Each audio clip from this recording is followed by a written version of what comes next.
I am Thelma Castillo, the President and the CEO of the Blue Water Area Chamber of Commerce, and I am excited to welcome everyone here today.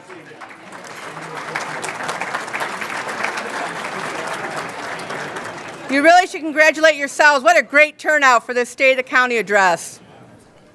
I'm very excited to welcome everyone to the great city of Marysville. The Chamber would also like to thank you for attending the 13th annual State of the St. Clair County address. For the past 13 years, this has been an annual event that brings together community leaders, government leaders, members of the business community, and the one thing we all have in common is a vested interest in the continued growth and prosperity of the Blue Water region. The Chamber has been fortunate to be able to host this event, and we want to thank St. Clair County, who also happens to be the 2019 March Member of the Month.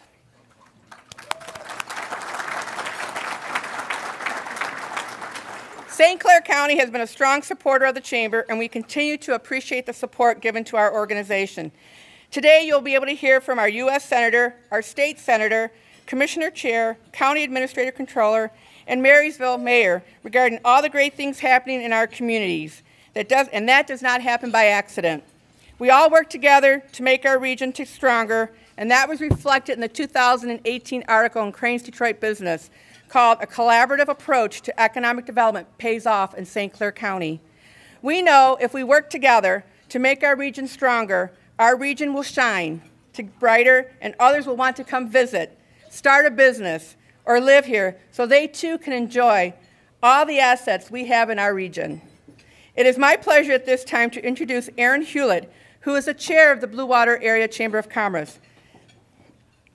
Since 2009, Aaron has been with Michigan Mutual Mortgage. He's a residential mortgage specialist with over 20 years of mortgage lending experience. He's originated hundreds of loans with a focus on giving clients great service and advice. In 2018, he began his chairmanship of the Chamber, and the Chamber is very fortunate to have someone like him who is highly respected in the community and is very supportive of the Chamber in this leadership role. Please join me in welcoming Aaron to the podium.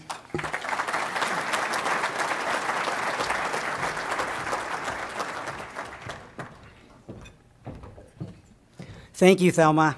Let's give Thelma a round of applause. She's done such a phenomenal job with the Chamber. This is exciting. Look at this room. Did you know there's almost 500 of you in here today? That's pretty amazing. So give yourselves a round of applause, too, for being here and taking the time out of your schedule. I want to start by recognizing and thanking some people that are in the room with us today. We have several elected and appointed officials in the audience with us. Could you stand if you're a local, state, county, or government official or federal? Come on, everyone stand up. All right, give them a round of applause. The Chamber wants to express our gratitude and appreciation for your dedication. Thank you very much. We're also very fortunate to have several sponsors today for this event. You can see some of them on the banner behind me. Our primary sponsors are AT&T, Eastern Michigan Bank, McLaren Port Huron, ITC Holdings, DTE Energy, and Enbridge. We also have several other supporting sponsors: Lake Huron Medical Center, Blue Cross Blue Shield, BMJ Engineers and Surveyors, Physicians Healthcare Network, the EDA of St. Clair County, and Blue Water Developmental Housing, and Semco Energy. Let's give them a round of applause, too. There is absolutely no way we could put on events like this today or the things that we do throughout the year without their support and other members' support as well. So thank you very much. I'd also like to recognize two groups of people from the Chamber. Could I have my board members stand, please? I know Ginger is here. I don't know if Mallory's here. We've got quite a few people. Neil. Let's give them a round of applause. They give their time, their resources. And we get them up at 7:30 a.m. They probably get up at 5 or 6, but our meetings are at 7:30 a.m. once a month. So I know Matt Brooks appreciates that. I'd also like to acknowledge some committed volunteers that helped make today happen from our Public Affairs Committee. That's our advocacy arm. This is a strong group of people with the Chamber. If you're in the room, could you please stand up? I know there's a few of them in here today. They're in the back there, Scott and Marty. Thank you very much for what you guys do. I want to share a story with you before we have the next speaker come up. It's kind of a shortened version of it, but it's a story I read a long time ago, and it's about an ambitious young man. As a matter of fact, he was so ambitious that he went into government work and eventually became very successful. This story kind of reminds me of our community and kind of where we've come from and maybe where we're headed. Over time, he had been hearing about the disrepair of his family's hometown. It weighed heavy on his heart because he knew it could be a much better place. Instead of looking the other way and living his comfortable life, he took action. He asked his boss for an extended leave to go and help the city. When he got there, the first thing he did was assess the situation to see what needed to be done. He found that no one worked together. Everyone seemed to only be concerned with their own interest. Through a lot of work and much opposition, he was eventually able to unify the people that lived there, and he got them all to work together. They eventually restored their own city. That community's return to prosperity would not have happened without two things: his willingness to take action and the people's collaboration with each other to get things done. Once that city was brought back to life, then it really went on to grow and prosper. I feel our county is at that point. We've been brought back to life the past several years. Now it's time for us to work on our next chapters so that we can continue to develop and thrive. My ask is that we don't forget the collaboration that it took to get us here. Look to see what you can do to help your neighbor today. If you're not sure where to start, log on to the Chamber's website. There's a lot of information on there. There's a lot of events and opportunities that you can plug into.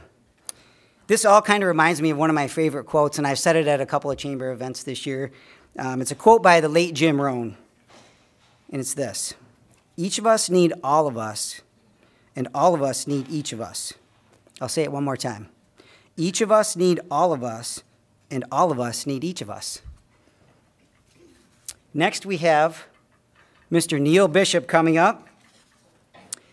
Neil's an area manager for ITC Holdings. Prior to his role with ITC, he was Deputy Chief of Staff to the Speaker of House for Michigan House of Representatives.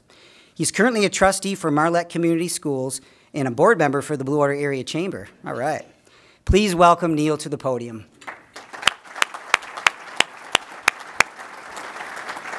Thanks, Neil. You can step up there, buddy. Yeah, make a big step. All right. Thank you, Aaron. Can everybody hear me okay?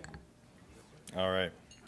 Like Aaron said, I'm Neil Bishop with ITC Holdings. I represent the company in this region for local government and community affairs. I see a lot of familiar faces in the room, and but for those of you who don't know, ITC owns and operates the high voltage electric transmission system throughout the Lower Peninsula, the Great Plains, and the Midwest states. Those are those large lattice structures and steel monopoles that you see at a lot of the substations. And we're happy to partner with the Chamber and a lot of the businesses and communities in this region. And if you want to partner with the Chamber and businesses and communities in this region, talk to Thelma or Joyce before you leave here today, and make sure that you sign up for a membership with the Chamber if you haven't already, but make sure you do that today. I am honored and privileged to introduce our keynote speaker today. That's U.S. Senator Gary Peters. Senator Peters is honored to represent the state of Michigan in the U.S. Senate. Throughout his career in public service, he has been a strong voice for Michigan's families and small businesses.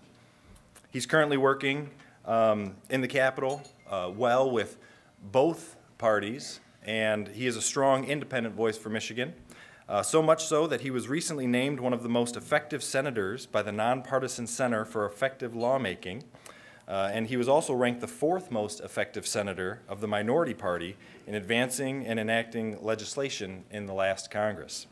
He currently serves on the Senate Armed Services Committee, Senate Commerce, Science, and Transportation Committee, the Joint Economic Committee, and as the ranking member of the Senate Homeland Security and Government Affairs Committee. Born in Michigan and a lifelong resident of Michigan, Senator Peters is a champion for our state. He is a champion for this county, and he is a champion for the communities and the people that he serves. Ladies and gentlemen, Senator Peters.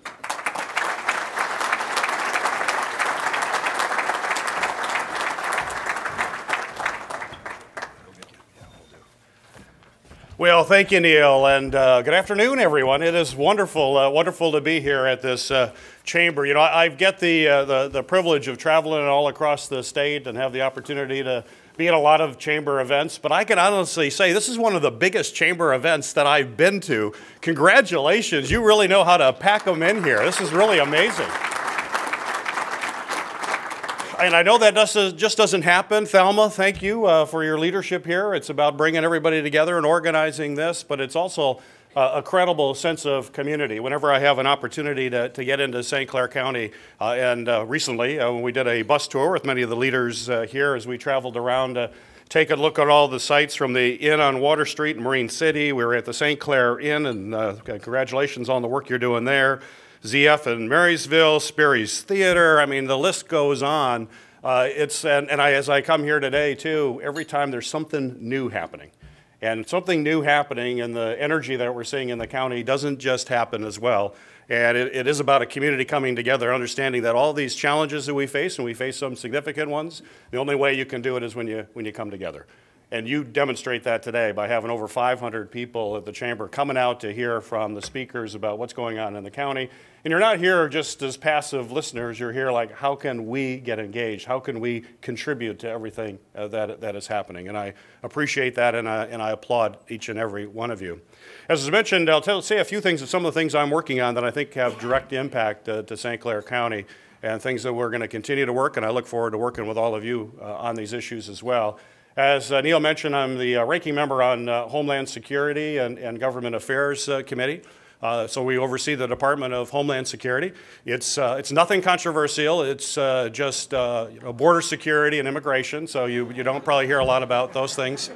They're not in the press all that often. So I thought I'd spend a little time talking about them today. And one of my jobs as the ranking member on that committee, as I continually remind my colleagues in the Senate, there's a northern border in this country as well. It's not just the southern border. That's all we hear about.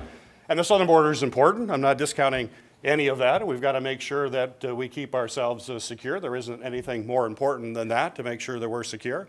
But we also have a northern border, and there are needs that we have here. You certainly have them in this county as well. I also remind my colleagues, Michigan is the second longest border of any state in the country except Alaska in terms of an international border.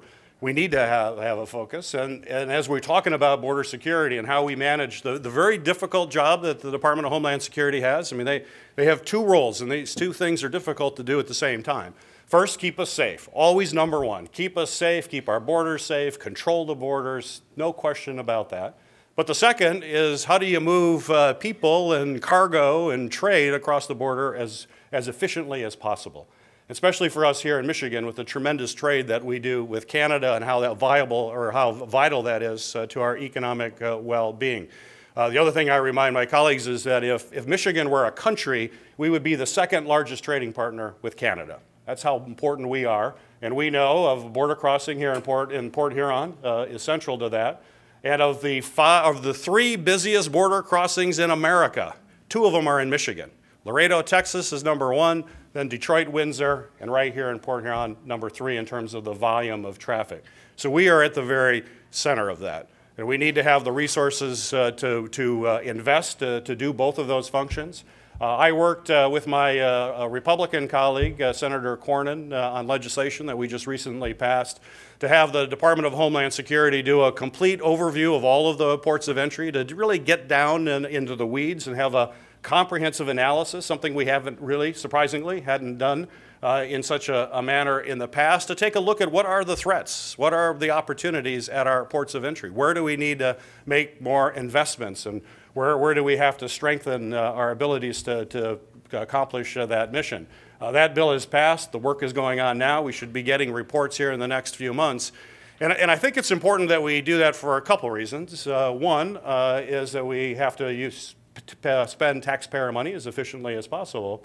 But I think I think it's very important to highlight the ports of entry that we have in Michigan. This report's going to do that in a very, very loud way. And it was interesting, Senator Cornyn's from Texas, I'm from Michigan, are 2 very vital states and part of border security. And what I think the report is going to show, and I'm going to be pushing this very aggressively, is that we've got to expand the ports of entry facilities in Port Huron. We've got to get that plaza built. It has to be done. It has been way too long since any of that has happened. You know, here the city went through and condemned property. You've got open land. It makes no sense. The federal government really dropped the ball, plain and simple, when it comes to that. And I talked to Secretary Nielsen about that. She was in my office about 2 weeks ago, and I've encouraged her to be focused on this. I hope she's going to come up here. I've invited her. She hasn't said yes yet, but I don't take no for an answer. We're going to keep working so she can see exactly what's happening here, so it becomes a priority for us here in the St. Clair County area, which is going to be vital. I mean, as more and more trade comes across, that is about the economic viability of this whole area, and we can expand that, I think, pretty dramatically. The other issue I want to touch on outside of border security is the other thing that I know everybody here cares about is the quality of the water in the Great Lakes. There isn't anything more important than the Great Lakes. It's, as Michiganders, it's basically in our DNA, and we're going to do everything we can to protect it, to make sure they stay vital, they stay clean.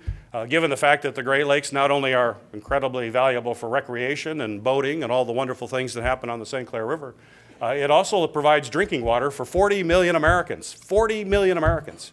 We have to do everything we can to protect them. And right now we are working in a bipartisan way, pushing back on the president's budget, which calls for a slashing of Great Lakes restoration funding. I think many of you have been involved in some of those projects. We've seen projects here in Marine City and other places to really restore some of the natural filtering processes so that we can keep the lakes clean from sewage overflows, from other overflows from land, clean up some of the old legacy toxic waste dumps. We've been doing this all across the Great Lakes region, and Michigan is the primary beneficiary of these restoration funding, and incredibly important for local communities. In fact, I'm heading from here. I'm going to be with Candace Miller in Macomb County. Mark, talk about some incredible programs you've been doing in Macomb County as well. So both St. Clair and Macomb, all of us use that. Unfortunately, the president has a 90% cut in his budget for that. Every year he's cut 90 to 100, but I'm happy to say every year we've been able to put it back in, and we've done it in a bipartisan way. Democrats, Republicans coming together to say this is important.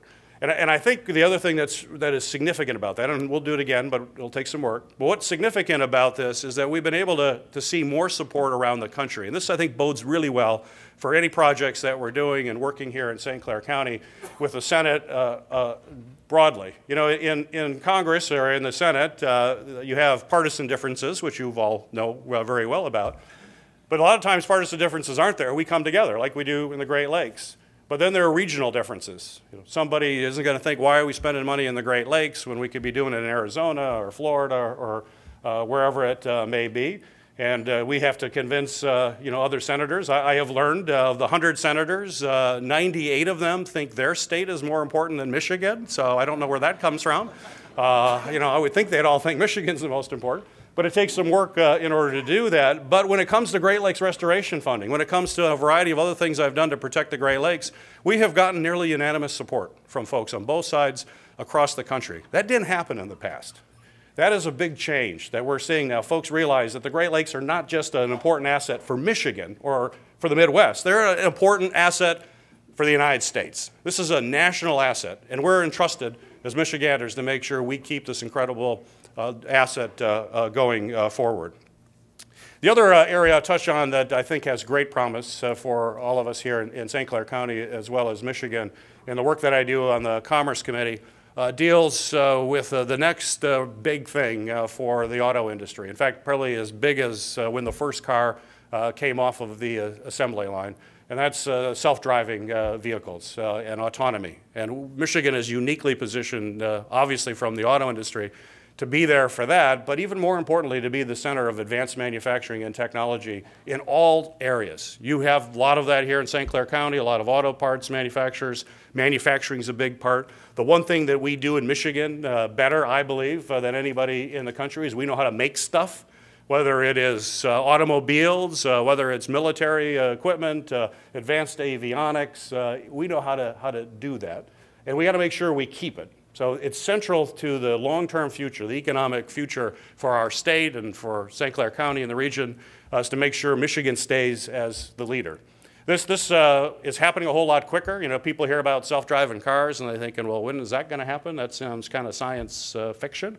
But I will tell you, General Motors is still on track General Motors expects to have a level 4 car. They're level 1 through 5, level 4 car, which basically means it really doesn't need brakes, it doesn't need steering wheel because it drives itself in a geofenced area, but completely drives itself. And they're going to have it in a commercial market where you will pay to ride. Yeah, it's kind of cool to ride in a self-driving car to get you from point A to point B. You'll pull up on your app. It'll probably be like a Lyft or an Uber. And you pull up and a self-driving car will come pick you up and take you to point A to point B. And they expect to launch that at the end of this year in San Francisco. That's how quick this is happening. And General Motors, thankfully, is one of the real leaders. In fact, the Orion plant in Oakland County will be the center for the manufacturing of these cars. They're already designing the assembly line to be able to start building that. And I'll say one of the biggest factors for us, which is exciting not just for the economy, is that it's about safety.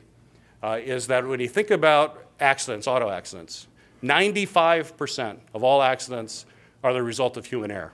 And distracted driving is now seeing an increase in all the crazy things that people do behind the wheel that they shouldn't be doing.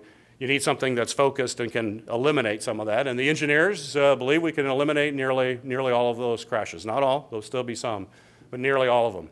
And so when you think about that, and you think about the fact that on our nation's highways this year, nearly 40,000 people will die on our highways. Over 100 people are going to die today. As we go home, 100 people died on our highways. Most all of it human error. If we can eliminate most of that, that's really a big deal. That's a huge deal. Not to mention the hundreds of thousands of people who are seriously injured and debilitated as a result of that. So that is going to be an incredibly exciting development. But what's exciting for us from a state, too, and as a location for economic growth and development, is that in order for this technology to work, the cars to work, you need to have artificial intelligence and machine learning to pilot these cars through these complicated environments. And when and really, this is like the moonshot for AI. And we often think that it's Silicon Valley that's doing all this, and they are. They're doing a lot of that work. And Silicon Valley, of course, is a powerhouse for advanced technology. But because of autos, they realized they got to be here. In fact, a couple years ago, I was, and I'm there regularly, but a couple years ago in Silicon Valley meeting with some of these tech companies. And I was with one of those tech companies, and they said to me, they said, Senator, you know, we're developing the artificial intelligence and the machine learning to pilot these cars through cityscapes. And we thought, you know, while we're doing that, maybe we should just make the cars too. Yeah. Of course, they were also pretty candid with me. Then they came back and they said, you know, we thought we were going to make the cars. Then we went to Detroit and we went to an auto factory. Wow, that's really a complicated business that you have there. And it's like, yes, it is. And you know, here in St. Clair County, the manufacturers you hear, this is a complicated business. You got supply chains. Everything has to work with precision. We've got our trade with Canada that's coming back and forth to building cars, and they've got to be built so they can go through all sorts of weather conditions. They got to go through potholes occasionally too, I guess. You know, all of that, and it's different when you have a computer crash in Silicon Valley. It's a lot different than a car crash. And we know how to do that here in Michigan. And we know how to do it better than anybody. And so now,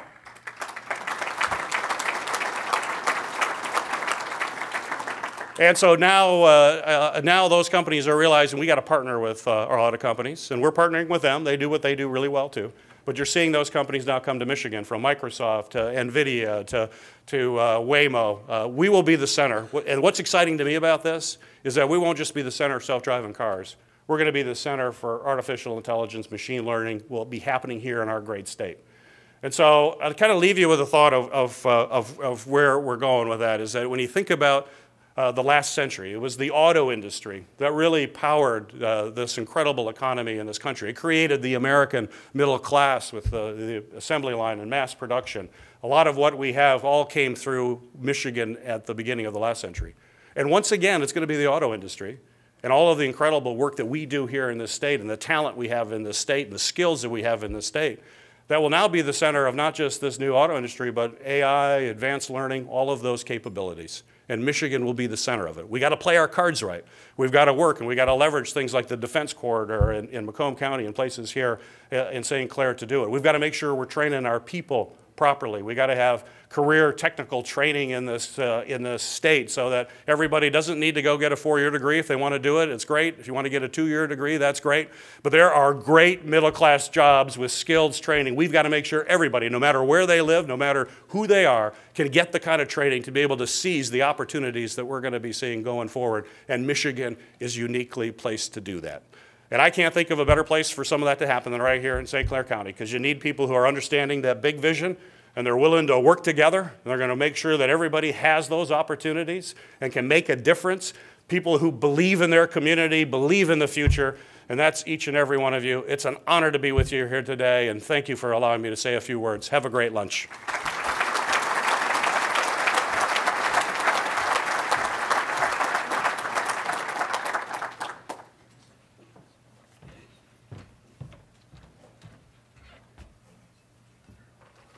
Thank you again, Senator. We really appreciate that. Appreciate you taking time out of your schedule and coming up here to visit us today.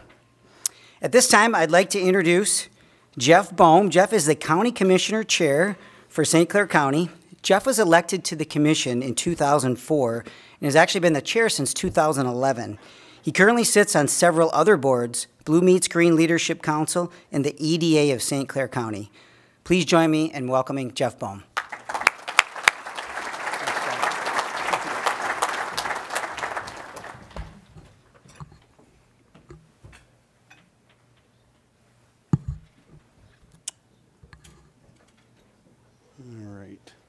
Well, Senator Peters, I'd like to thank you for coming out. I think this is like the 5th time in the last year that I've seen you out here. Really, you get a chance to come to our community, and I'd like to thank Kevin, your assistant, because he's always here. And I just want to clarify something on the potholes.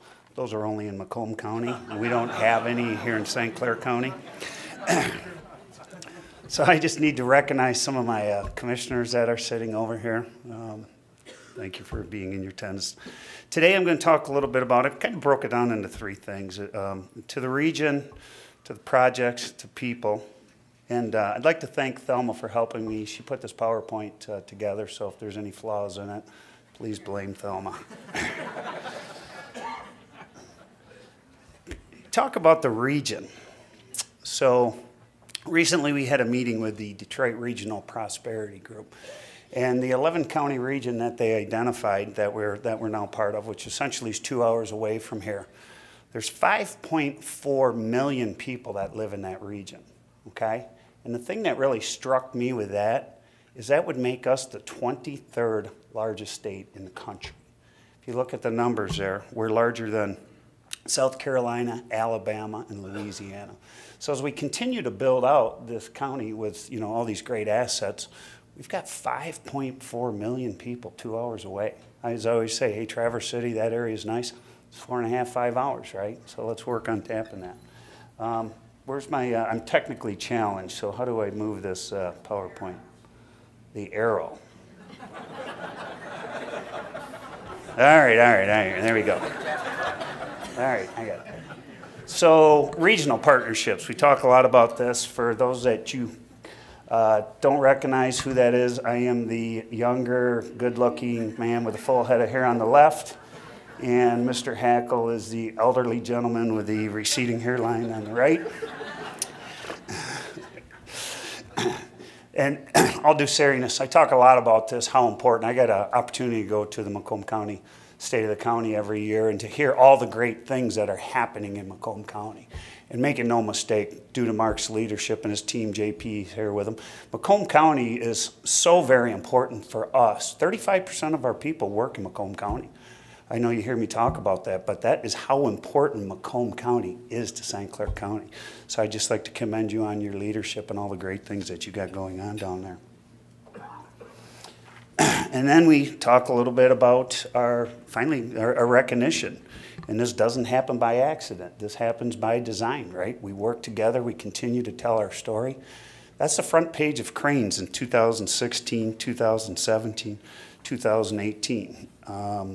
It's been great. I'll tell you what, when you get a chance, you go to these other functions. I do a lot of stuff in Macomb. Hey, I saw you guys in Cranes. You really got some great things going on up there. Investments. We're going to talk about a few different things here. Port Erin, our grocery store, Steve and Michelle, are you guys in the room? Stand up, please. Steve and Michelle.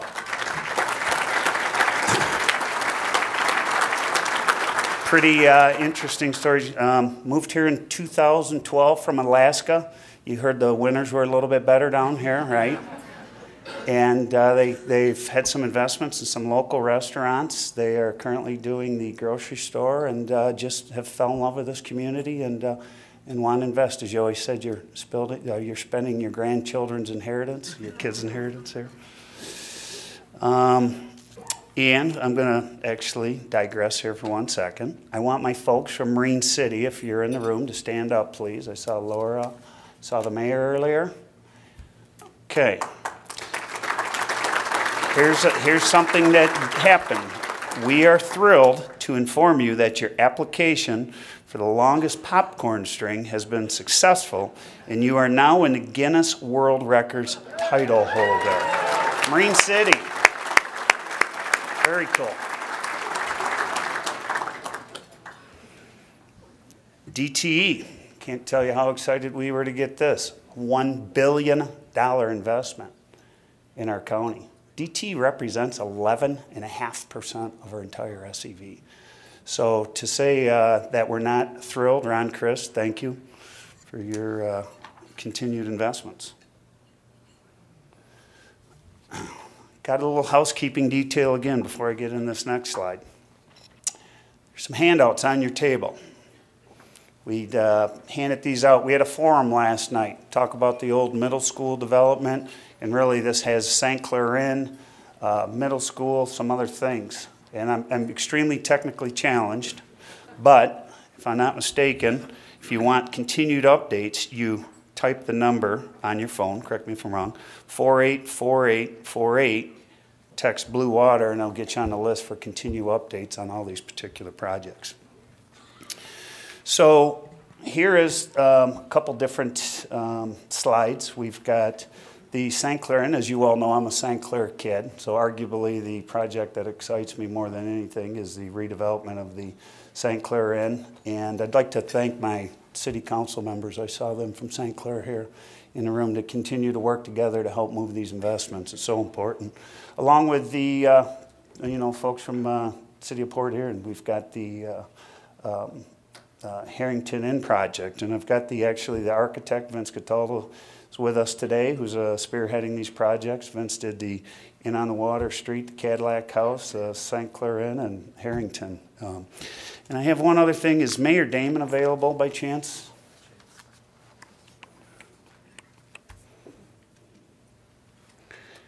You need to. I'd like to say a couple words, won't you?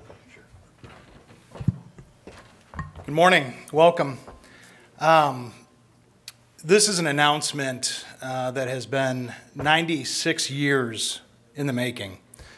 Luckily, I have only had to wait for about 4 of those years. In 2015, we raised the DTE site that had stood over the city of Marysville since 1922 in hopes of having a redevelopment on that site. For the first time ever, I am very pleased to announce that Jeff Katofsky will be expanding his real estate empire in St. Clair County, as he has entered into an agreement to buy the DTE site and redevelop it into mixed use and residential.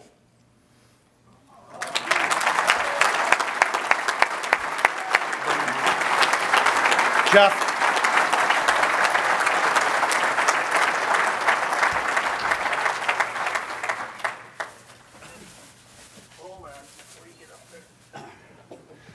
All right, I got a little present for him.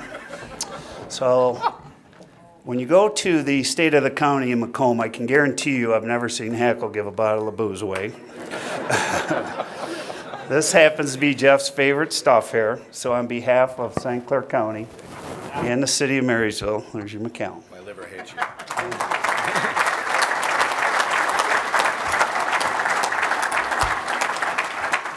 Thanks, my liver is screaming. Jeff looks good in a tie, by the way, doesn't he? Not often. Thank you for giving me a couple of minutes today, and thank you, Mayor Damon. To me, the Marysville project is going to be the linchpin and really our plan out here, which is to give you 2 4-star resorts that are now going to have a retail aspect in the middle. And it's retail and residential. We've got a lot of planning to do, a lot of building to do. You won't see anything happen really in 19 there. But the retail experience is we try to bring a whole lot of people of those 5.4 million and beyond that Jeff is talking about into the county. They need a place to shop too. And while we have a lot of great shops, we need more, and we need more retail. And if we're going to bring 2 or 2,500 people a week into the county, which is what we hope to do, we need to add some shopping experience. And as those people come in, they'll realize what I realize is they need more places to live too. So we'll build some residential out there. That is the plan. We're going to add a lot of jobs. You know, already with the 2 hotels, we're looking at something north of 300 jobs. Now we'll talk about a lot more jobs in Marysville. And as we've expanded from just St. Clair now throughout the county, it's important that we help people get good jobs and get good people, and we want to keep those jobs here and use people here from both St. Clair County and Macomb County, get them working here. Maybe we can knock that 35% number down to 30% and get some more jobs here. There are really 3 main things that make this a developer's dream. I'm 2,500 miles away. I live in California because I don't like winter. And what makes it easy for me is a couple things. One is I think you guys are all jaded. I've said this before. You don't see what I see when I come out here. It's gorgeous. It is like nothing you've ever seen. And I think that because you've grown up in it and you live here and you work here, that you don't necessarily notice it. I see it. I come out, and you don't understand your real estate. I do. Thank you for not getting it. The second thing is the community out here is phenomenal. I have been taken in as a friend and as a business partner, and all of you. And I've dealt with a lot of you, and I dealt with people in the street. Everybody's fabulous. I mean, it really makes it easy for us to come in and be welcomed. And whether it's me or my partner Rick or my other staff or the people that we bring in, we try to keep as much local as we can, and we have. But it really makes it a big difference. And then the other piece of it is to have progressive, cooperative local government like you have here, from a city level, from a county level, from a state level, for you to allow us to take our vision, a vision that I think most of you share, and to build it and cooperate with us so that we can get it done in an expeditious manner. It is something that I certainly have not had in other places in the country that I have developed. It is the best place that I have ever developed, and I can't imagine it being any better. And so I really thank you for that. The last thing is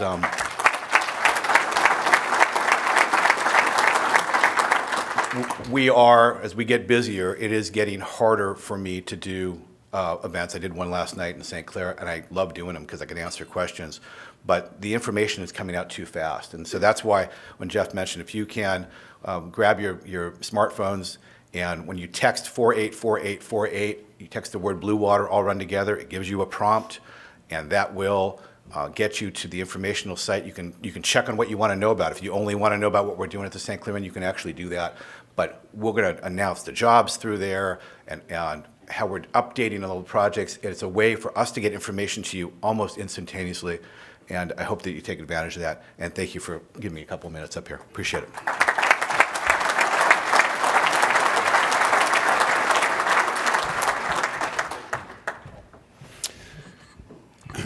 So when you think about St. Clair County, you talk about the state of the county, it's really about the state of the people. And I want to recognize some people today and just go through a few of the slides. These are just, Thelma put together some of the community members receiving different awards throughout the year. So Crane's businesswomen, I know I saw Donna running around there earlier, but thank you for everything that you guys do to continue, like I said, just to make it a better place.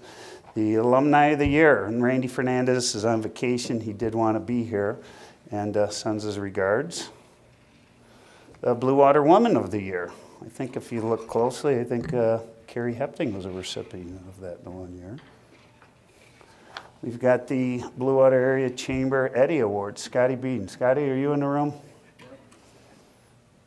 Thank you for your persistence. I'll tell you, there's a guy right there, Sperry's Movie Theater, City Flats Hotel, the vision to continue to work. That's the kind of things that we need to push it forward. Michigan Association of Broadcasters. Paul Miller. I don't know if Paul's in the room, but I'd like to give Paul a congratulations. He always continues to cover our area. I wish his show was on 6 p.m., not 6 a.m., but it kind of is what it is, right?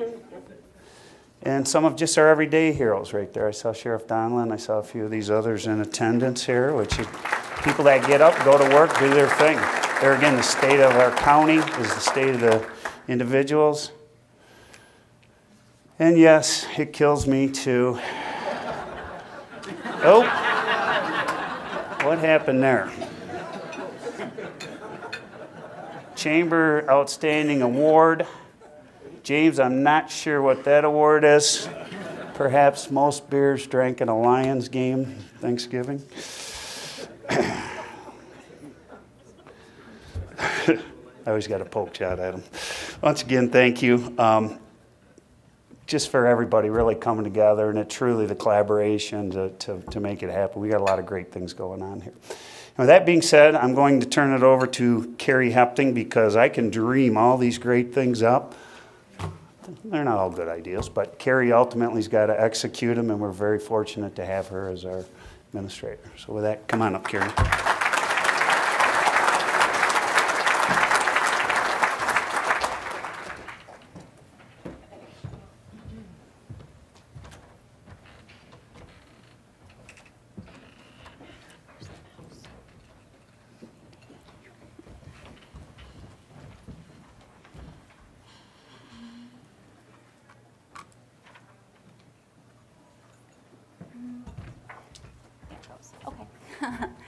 All right, thank you. Thank you everyone for being here today at the 13th State of the County Address. 2018 was a great year, and I am pleased to be here today to tell you about all of our accomplishments.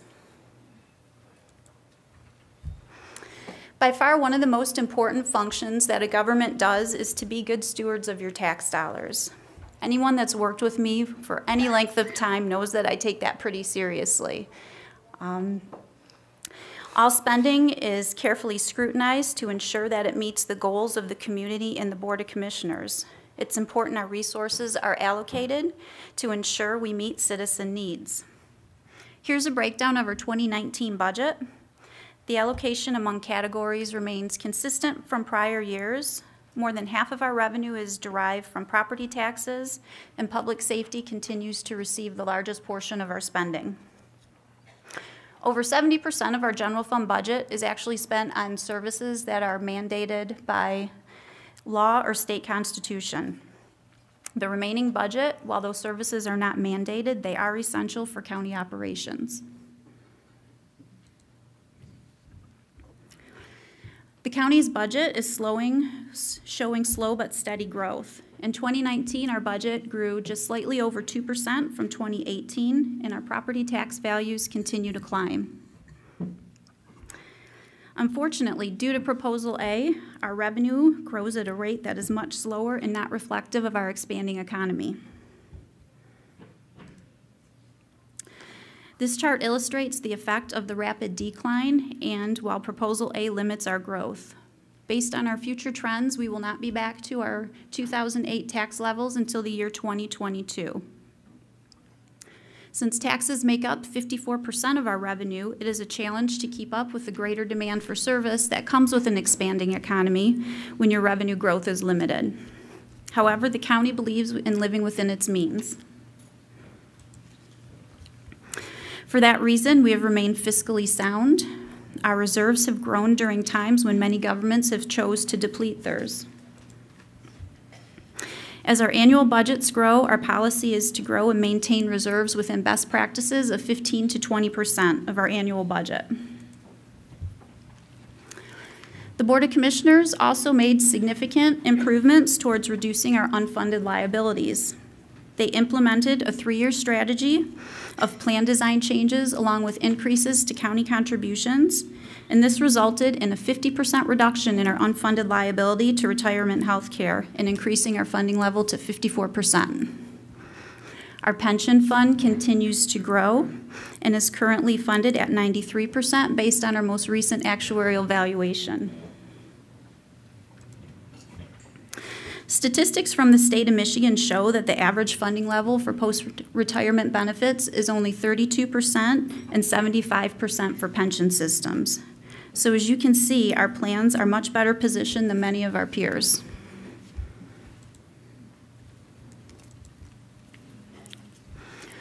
Events and attendance at the Blue Water Convention Center have continued to grow. In 2018, we hosted 184 events, which was a 16% increase from the prior year. This included 7 conferences with over 2,400 attendees. Overall attendance at events increased 33% to just over 40,000 visitors to our convention center last year. The positive momentum is continuing into 2019. We currently have 12 conferences booked, and we expect to have over 200 total events. These events and attendees translate into millions of dollars being spent in our communities at our local hotels, restaurants, and businesses.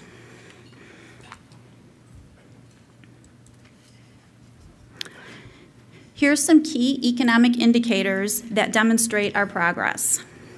We had almost $118 million in new investments with 766 new jobs created last year. Our median household income and per capita income are increasing at a rate greater than inflation, and we have fewer individuals living in poverty. Our home values increased 8.6%, and our median home values are almost 7% greater than the state average.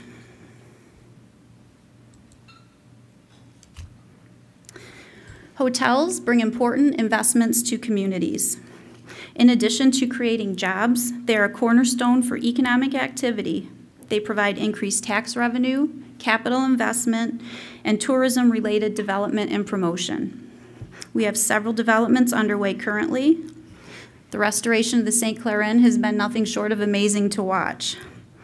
The developers are producing a first-class result. This $35 million investment will once again make St. Clair a destination. In 2018, they chose to further invest in our county by purchasing the Harrington Inn, and both of these hotels are slated to open later this year. Construction on the redevelopment of the St. Clair Middle School is expected to continue this year as well. As someone that attended St. Clair Middle School, I'm actually kind of excited to see the end result. You know, the room where I sat in Mr. Cedar's 9th grade civics class will now be somebody's apartment, so that's kind of fun. City Flats Hotel in downtown Port Huron is also underway. The Kitchen Cafe is already open, and the ballroom is expected to open in May. We'll all be able to see those results firsthand at the Chamber's Eddie Awards on May 10th. The county's top 5 taxpayers are all utilities. DTE is our largest, and they make up 13% of our total property tax revenues. The county has significant utility infrastructure that makes us a leader in energy production in Southeast Michigan. We are pleased DTE chose St. Clair County and East China Township to locate their new gas plant. This plant will replace the aging St. Clair plant that is slated to come offline in 2023. Enbridge is also undertaking a large project in St. Clair County to replace the segment of Line 5 that runs under the St. Clair River. This 645-mile pipeline transports up to 540,000 barrels of petroleum products each day that are refined into propane, gasoline, diesel fuels that are vital to all who live and work in Michigan communities.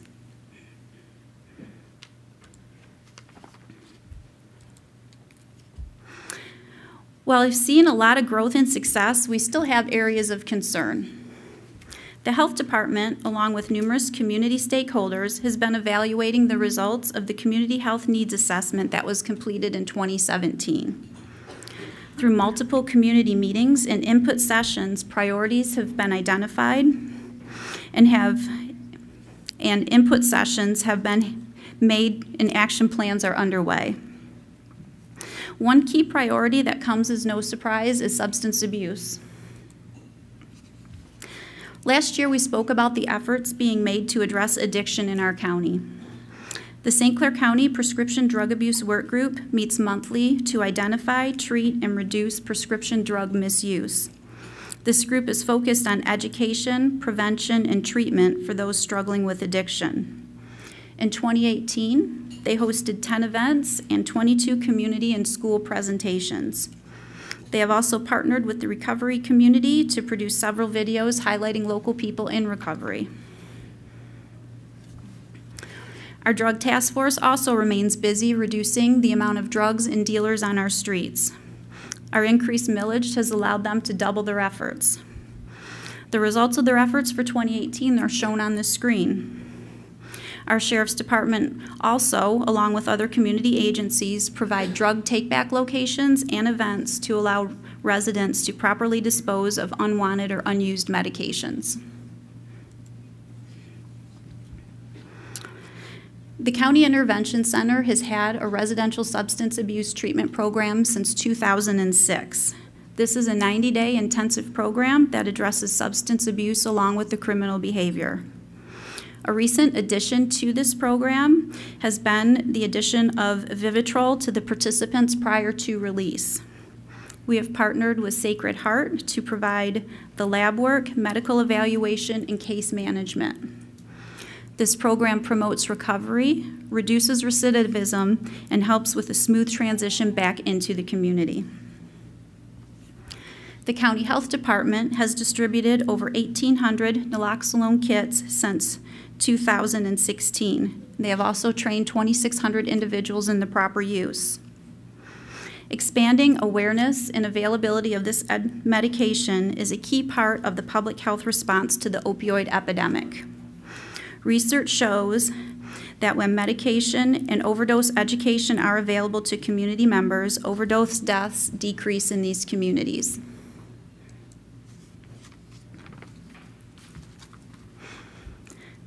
Twenty-six 26% of the housing units in St. Clair County are rentals. Of those, 47% of those renters are considered cost burdened, meaning they're paying 30% or more of their income towards their rent. 24% are considered severely cost burdened, meaning they're spending 50% or more of their income on monthly rent. These numbers have improved slightly since 2016, but they are still an area of concern. It highlights the needs for affordable housing and starter homes in our communities. Our population has also remained relatively stagnant. While our over 65 population increases, we are seeing decreases in school-age children and working-age adults. In order for existing businesses to thrive, we need a skilled workforce. The most recent forecast data from Southeastern Michigan Council of Governments shows this trend will continue. The county is seeing an increase of retirements as a result. On average, annual retirements are increasing with almost 20% of our full-time employees eligible to retire within the next few years. We've had retirements in several key positions in the past year, including our Director of Dispatch, our Director of Emergency Management and Homeland Security, and our Undersheriff. In key positions such as these, succession planning is critical. We make every effort to identify a successor so there can be overlap and proper training to avoid any interruptions in critical county services.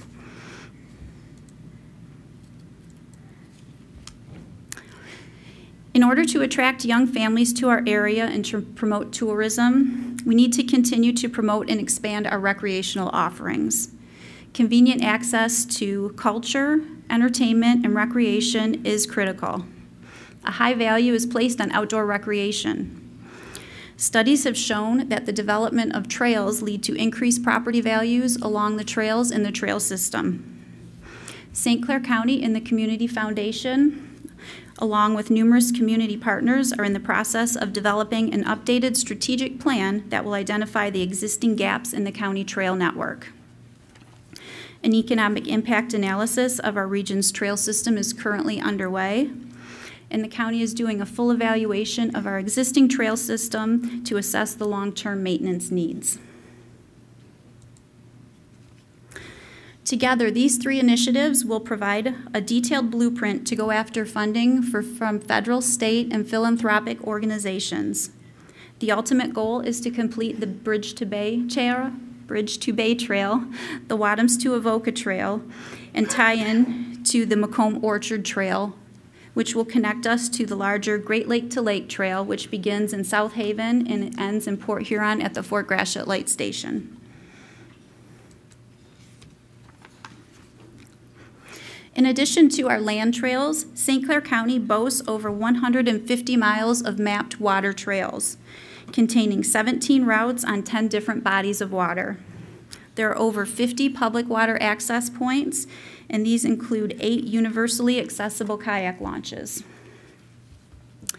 Last year, 116 miles of our blueways were mapped via virtual water trail tours at Southeast Michigan Trail Explorer. Links to these virtual tours can be found on the Blueways of St. Clair County's newly redesigned website. Additional Blueway priorities for 19 include this August, the Blueways is partnering with Michigan Trails and Greenways Alliance to bring the legislative paddle to Marine City. Michigan legislators and others from across the state will paddle the Bell River. They will enjoy lunch and hear speakers talk about the exciting things happening in St. Clair County. In August, they are also partnering with the Michigan Sea Grant and the Friends of the St. Clair River as one of the 12 sites chosen in the state of Michigan to host an aquatic invasive species workshop. Participants will learn how to use the app to identify and report invasive species in our area.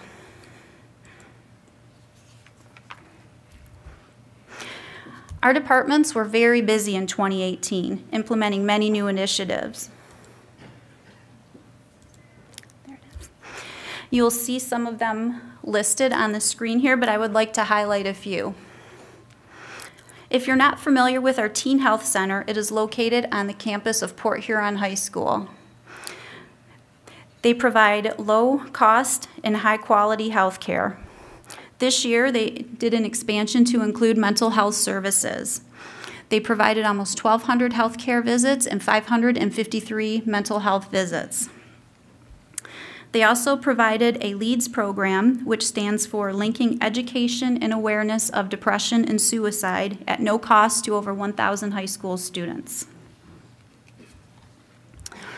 Our Park Commission, for the first time, has worked with for-profit vendors to have kayak and paddleboard rentals as well as food carts at our Fort Gratiot County Park.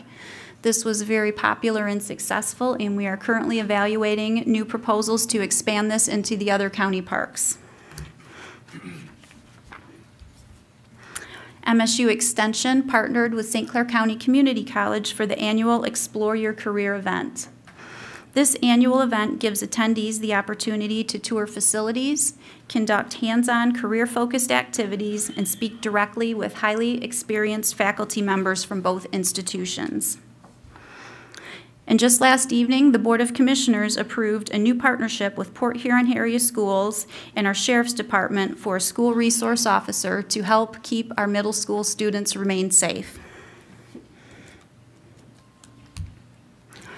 In addition to the department initiatives, we once again have employees and departments being recognized for their exceptional service. Our county dispatchers have received the Public Safety Communications Team of the Year Award.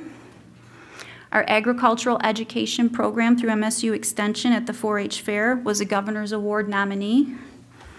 And 2 individuals from our Parks and Recreation were honored by the Michigan Recreation and Parks Association for their achievements.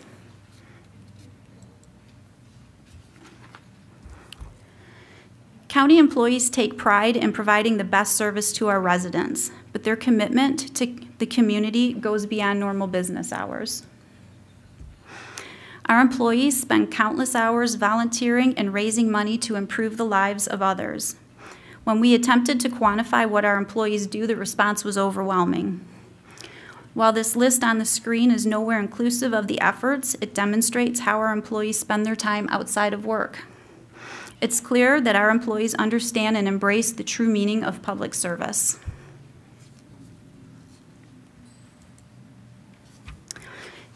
In closing, 2019 is going to be another exciting year of growth and new development. We will continue to work with our community partners on our challenges, and we all have a stake in the future of our county, so we need to continue to work together to realize our full potential. I once again want to thank everyone for being here today, your attendance, and taking an active role in the future success of our county. Thank you.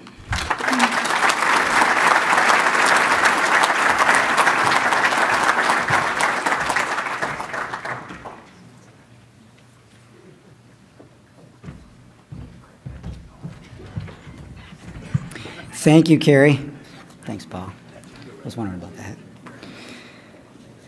At this time, it's panel time. So I'd like to invite Ron Chris from DTE Energy to come on up, and he's going to be our moderator today. And Ron, welcome to the podium.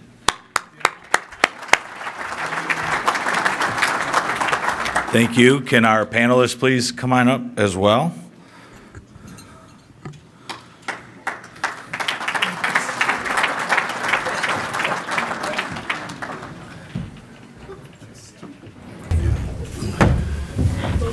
Good-looking group, I might say. Yes.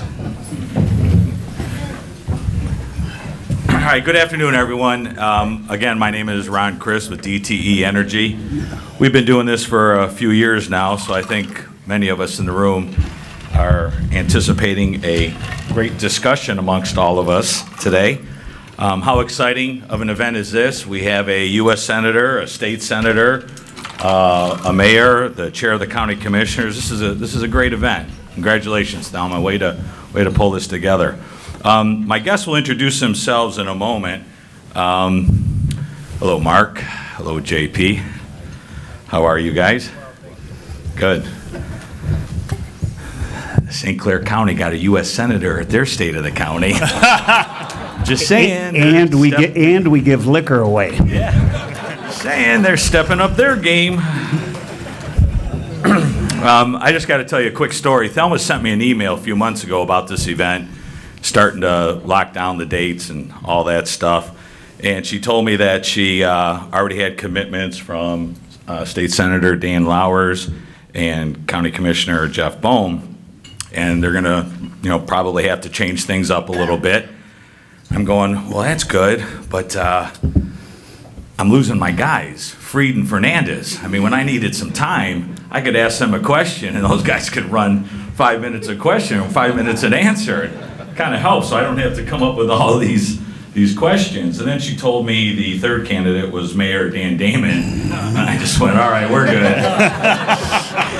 We're good. Never short on words. I don't want to let you down either, Ron. So I know. So, all right, gentlemen, by way of, I always like to do this, kind of the elevator speech. Why don't you guys introduce yourselves, a little bit about yourselves, your families, if you don't mind. Just kind of let the crowd know who you are and what you're about. And then quickly, what you're into, what's going on in from your perspective relative to St. Clair County. If I don't know who wants to start. We'll State Senator. We'll let the long-winded guy. No, we'll go to the middle first? Yeah, we'll go to the middle first. A middle child, too, so I'm kind of used to this. Well, I'm State Senator Dan Lowers. I remember it was 8 years ago I came to this for the first time, and I was a candidate, kind of sort of a candidate, I guess. I was a candidate, but I still didn't know any idea what I was getting into. So the room wasn't this full. But I have 3 children. They're all adults. The youngest is 22, the oldest is 28. And first term in the Senate, really enjoying it. I really appreciate Phil Pavlo and the work he did as a senator, because I didn't know in the House. It's kind of like when you're a young kid, you don't realize how much work your parents are doing for you. That's kind of how I feel now too. I didn't realize that traveling from Caseville to Anchor Bay is a pretty fair distance, and there's a lot of people to see in between. So really appreciate all the work that goes on there. Mr. Bohm? Jeff Bohm. We've lived in St. Clair since '72, and we were 4 when I moved up there. St. Clair High School graduate in 1986. Then I went off to the Harvard of the North, Central Michigan University. It's because I had a good fastball. Trust me, 2.8 with a 21 on my ACT. Not a lot of colleges wanted me. But then I met my wife up there, Carrie, and we have 2 daughters, Jessica and Christina. We spent a whole lot of time watching kids sports. I am in the fitness industry. I've been in that for the past 25 years, on the county board for 15 years now.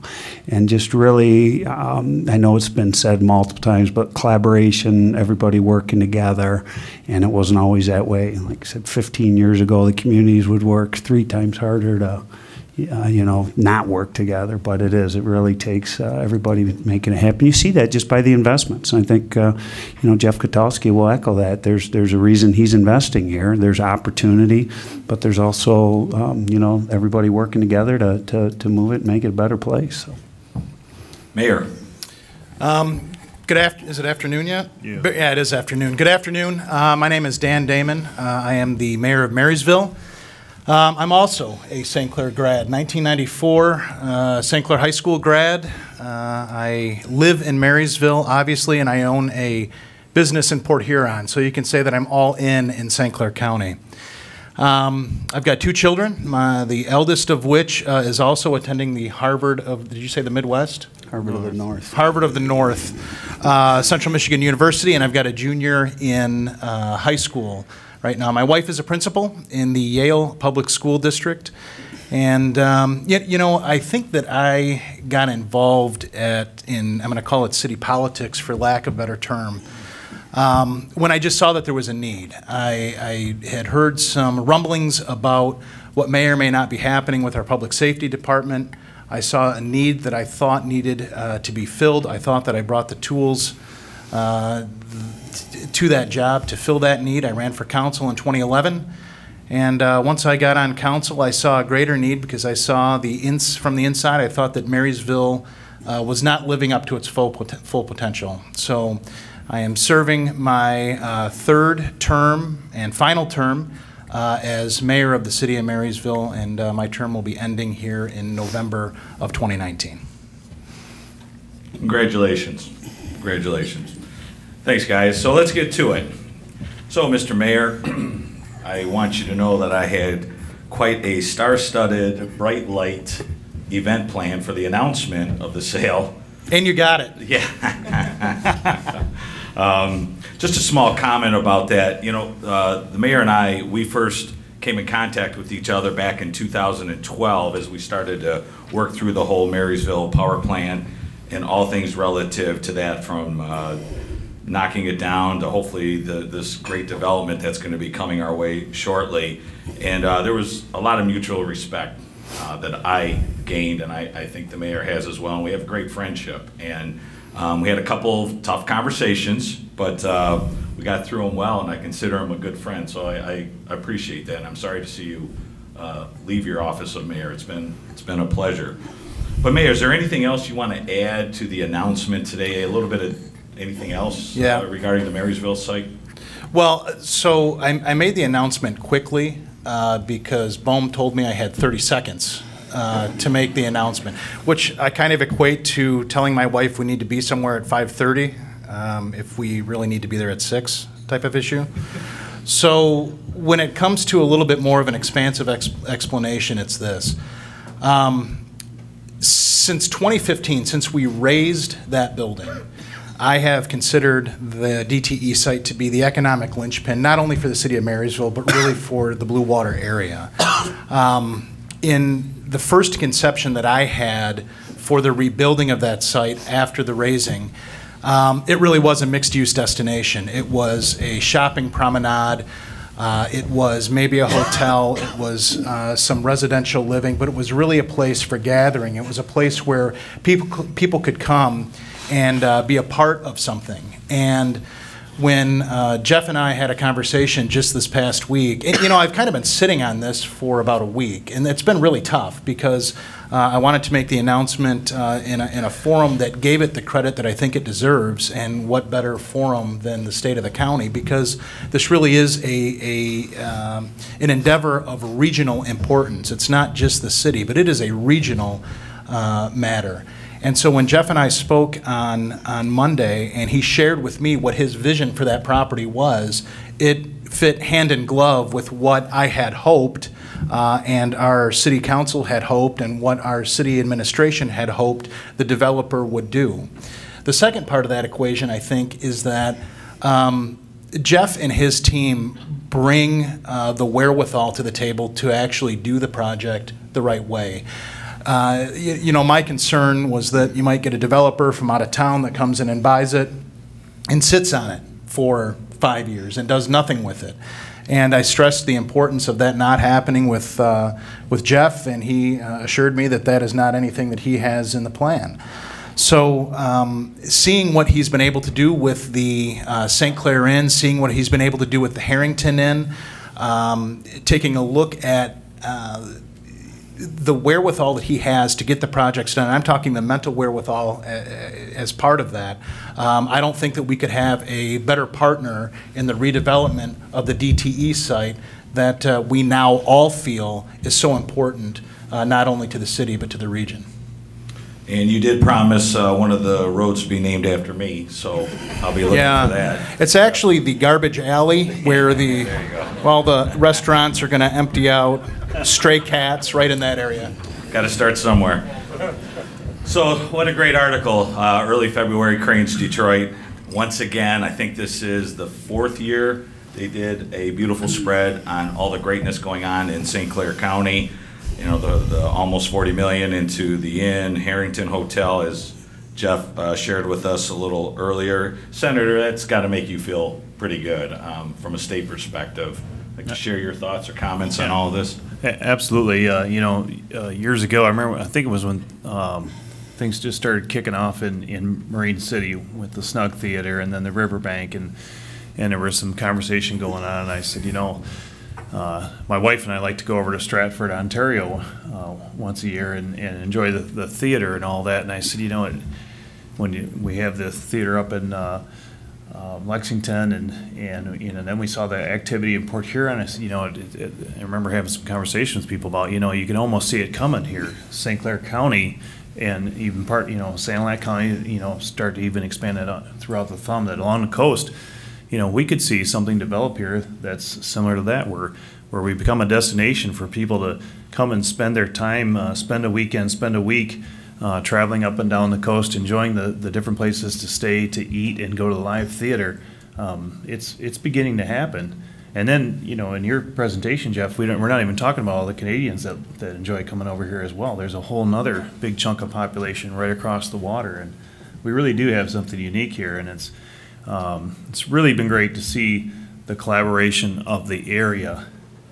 It's not my town versus my town anymore. It's how do we build this area as a whole, and that's really been the key to it. And a lot of credit goes to a lot of the people that are in this room, really. I couldn't agree more. Jeff, Mayor, add to it anything about the Cranes article?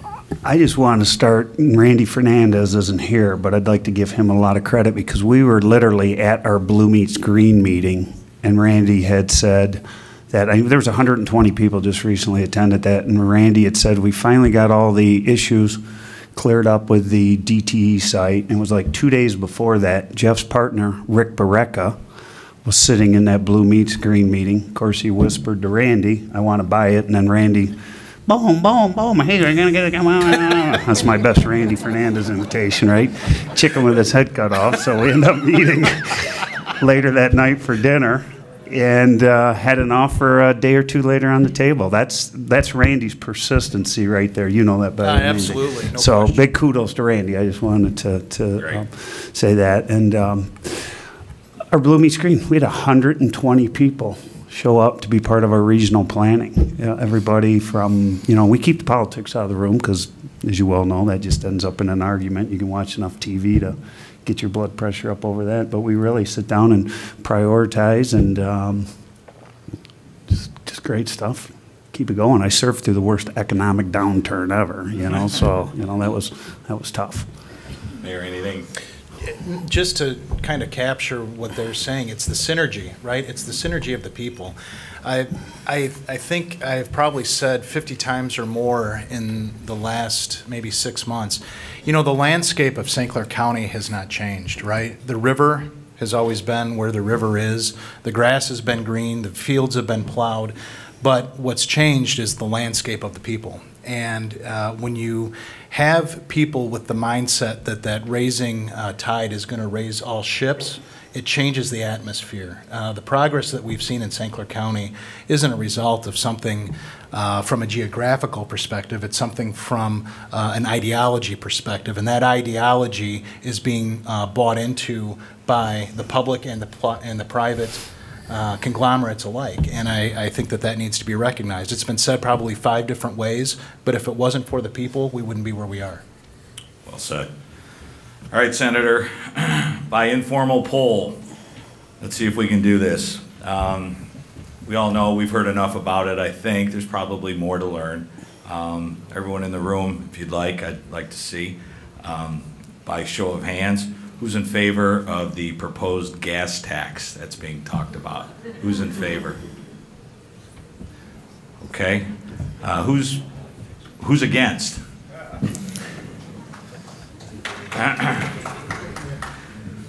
Senator Lowers, do you want to expand on that? I just did my Chris poll. Nope, son. No, probably better and more accurate than the Harris poll and all that stuff. Well, I think, you know, not surprised by the response we see there, and I haven't met a person yet who has added 45 cents to the price on the pump last time they filled.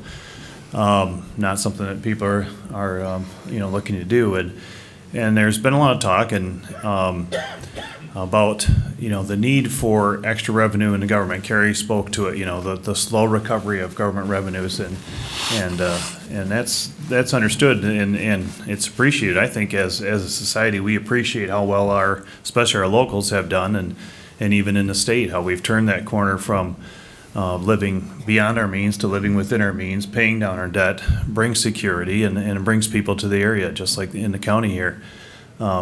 But one of the things that isn't talked about is it's the people who pay those taxes too. And while we talk about government revenues not keeping up with inflation, our revenues have not kept up with inflation. You know, the median household income in Michigan is $3,000 lower today than it was in 2005, and that's one of the reasons why people are responding, I think, the way they are. They're not looking forward to an opportunity to pay more taxes because their income has not recovered either. Now we're on the recovery. You know, we are higher than we were in 2008, no doubt. We're heading in the right direction, and that's good. That's what we want to be doing. But as you know, the average household has not recovered as either. That's why people are. You know, I think everybody's willing to give what they can, but we haven't recovered ourselves yet. So it's difficult for government's revenues to recover faster than the people who pay those taxes, and I think that's why we are where we are. Is there anything else floating around Lansing? You know, it's easy to say, no, let's not do that, but are there any other ideas as opposed to doing that? Yeah, I think it's part of it is just understanding, you know, unless your road is fixed, the roads are bad, right? I mean, that's part of it, or the roads you drive, the roads are bad. Pretty hard to move around last summer from one point to another without coming across construction. You know, we've gone from paying, from investing $3 billion a year on a normal basis to $5 billion a year in the time that I've been serving. Prior to that, there was never any extra money going into state infrastructure for roads. So we've made investments, and that continues even under the plan that was passed last. That continues to roll out.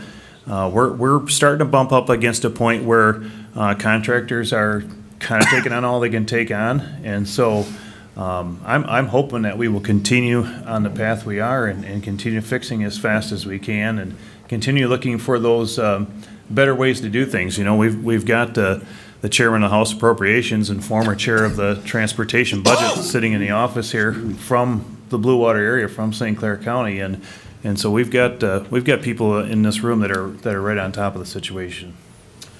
We got county roads and a few city roads. I'm sure you gentlemen want to weigh in on this road issue.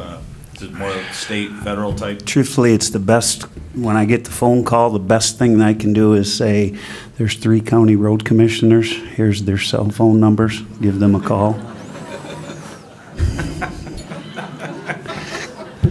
Our road commission has its own separate funding mechanism. We do. We're one of 11 counties that put some money in a road match program, and Dave Rushing's in here. He understands, coming from the township capacity, how important that is for the smaller community. I think overall, our roads aren't bad, but it is a very complex issue. Truthfully, one that's arguably over my pay grade.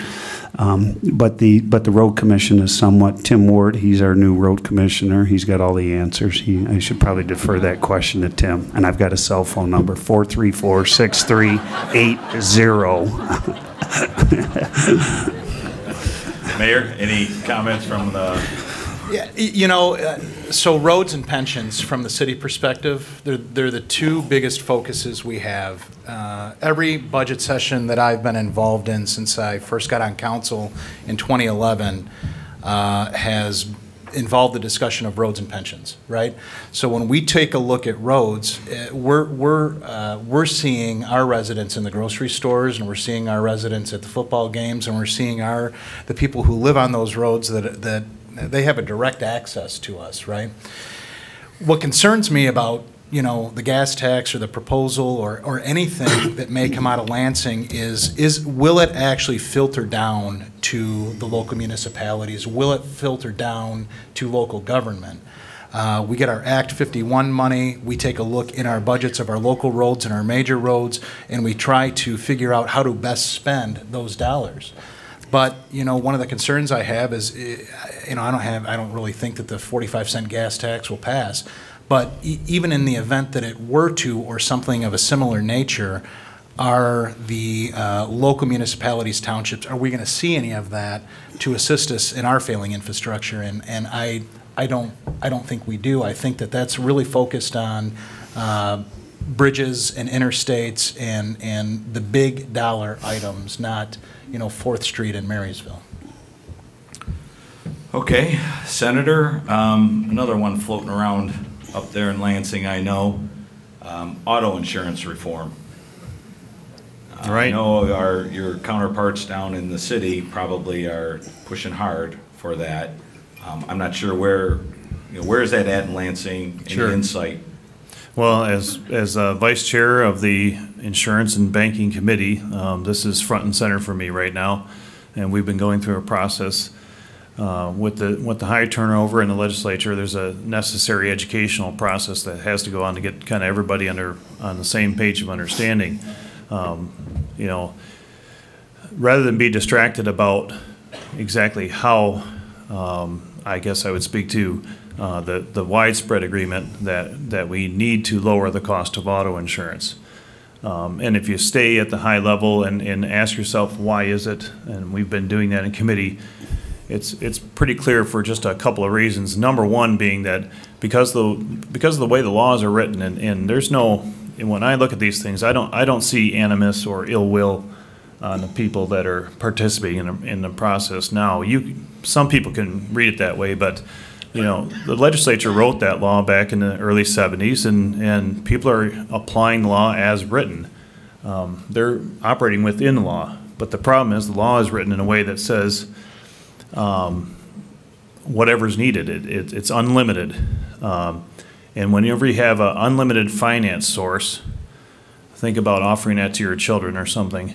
When you have an unlimited finance source, you invite abuse and corruption. And that is really at the heart of why we have the high rates that we do.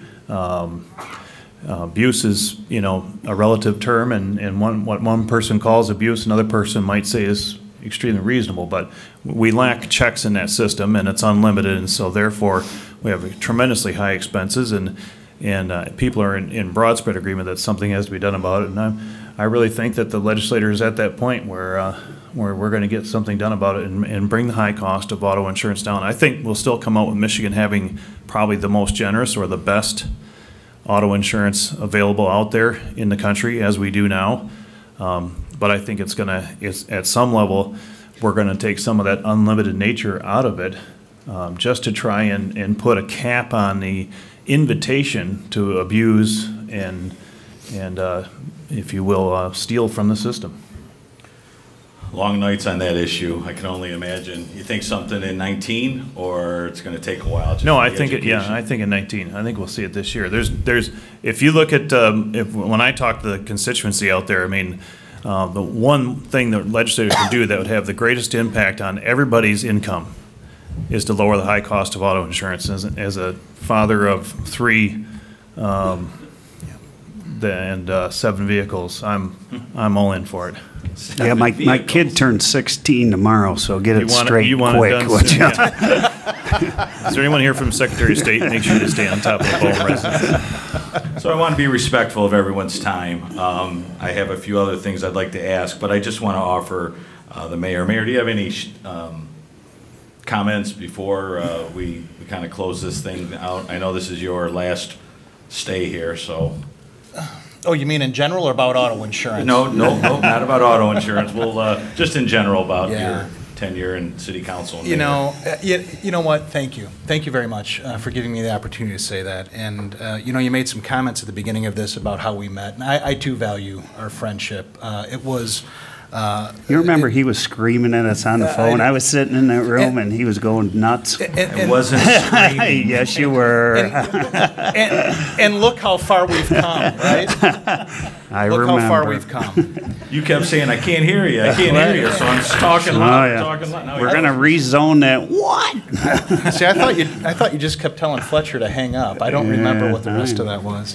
But anyways. But that was, yeah, that was many years ago, and look how far we've come. That's right. So thank you for the question. The answer is this. I have absolutely loved serving the city of Marysville, without any question. It has been one of the greatest experiences of my life. It has given me an opportunity to serve what I think is a purpose much higher than something just for me. I never would have gotten involved if I didn't think that I could bring some value added to the office of the mayor of Marysville. I think what we have been able to accomplish in the last 6 years is not simply because of me, but because of the team that we were able to put in place since 2013. The city of Marysville, you know, I'm a St. Clair guy, but the city of Marysville has adopted me and held me out as one of its own, and I could not be prouder to serve this city and its residents. It was a difficult decision for me to decide to not run for re-election. We're in odd-numbered years. Our elections are actually up until 2 weeks ago. Our last odd-numbered year election will be 2019, and it was a difficult decision to not run for re-election. But I think that I will be able to serve the residents of the county of St. Clair in a different manner with some of, I think, some of the abilities that I have. And it is for that reason that I have chosen to not run for re-election. But the city is a part of my heart. It always will be. I have been able to meet and build a relationship with so many people in this room, and I thank God for that. And I don't say that lightly, I really do. I mean, I think God put me in the place that I am.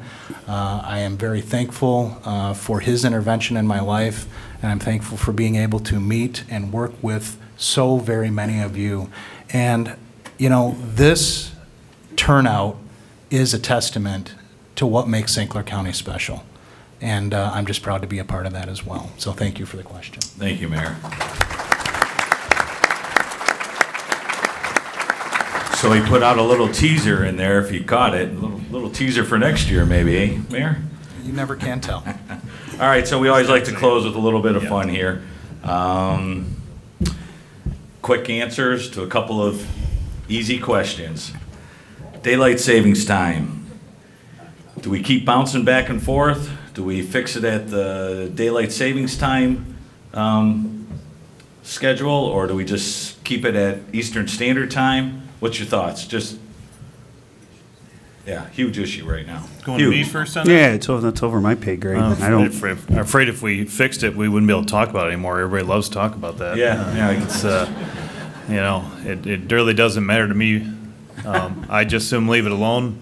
But the key is getting all your neighbors in the other states and all that to leave it alone, maybe. So UP would love to see us quit because, you know, they have 2 different time zones and they're jumping all over the place. And people that work in Wisconsin you got to have to have 2 different watches or clocks or something, I think, to live up there. So You have to do math to go to work up there. yeah, imagine what that'd be like. Talk about the no shows. I think keep it at 1. I think it's served its purpose. I think that purpose has been long gone, and I would keep it at 1. You know, as a kid who grew up on a dairy farm, and a lot of people say they do this for the farmers. Bull. No pun intended. So, an even more relevant question. Will CMU men's basketball team get into the NCAA 64 tournament before Bohm collects Social Security? The women are there. I said the men's. All right. Boy. Chances are I'm 50. If I go 65, 15 years, I'm going to say yeah. 15 years.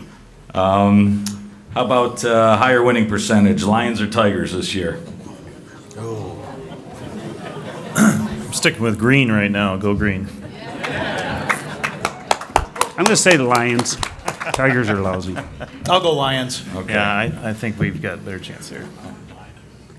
All right. Well, I just want to, first of all, I need to thank Thelma and her team. Thelma, great job today. It was packed. Congratulations.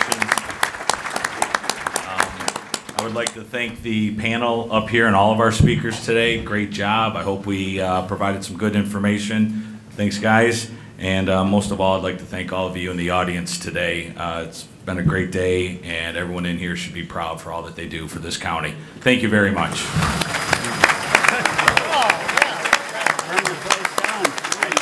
I told you I had it all keyed up. I think you caught your hair on fire there, Ron. It's gone.